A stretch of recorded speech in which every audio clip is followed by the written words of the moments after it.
per un anno forse più, c'eravamo poi lasciati, non ricordo come fu, ma una sera ci incontrammo per fatal combinazione, perché insieme riparammo per la pioggia in un portone.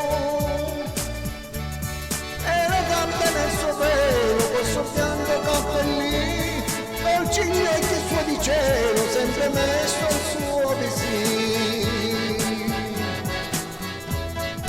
E io pensavo ad un sogno lontano, una stanzetta di ultimo piano, luogo d'inverno, mio cuore si stringeva come pioveva.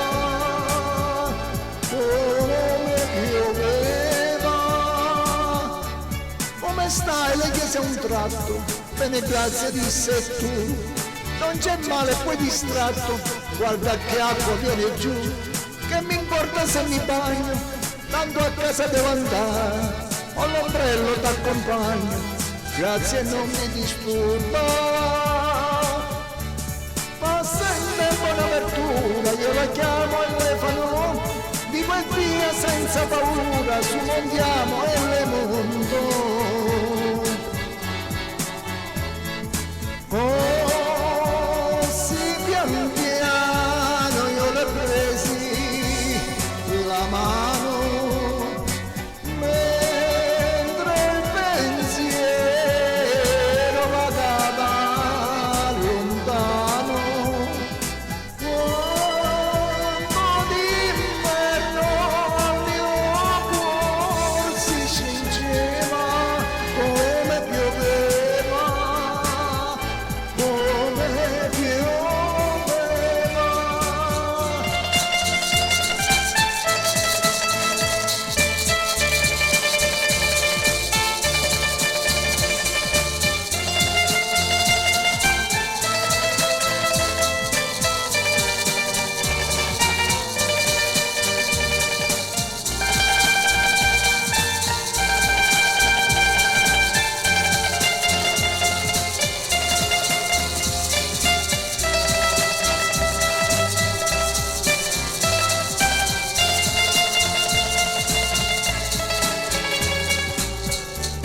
Ma il ricordo del passato fu per lei più grande dolore, perché al mondo aveva dato la bellezza e il suo candore.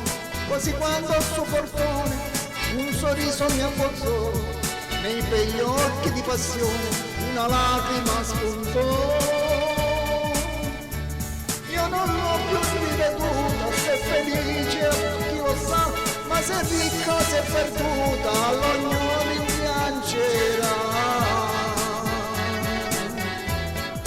Quando una sera in un sogno lontano, nella vettura io le presi la mano, quanto salvarella ancora si poteva, come pioveva.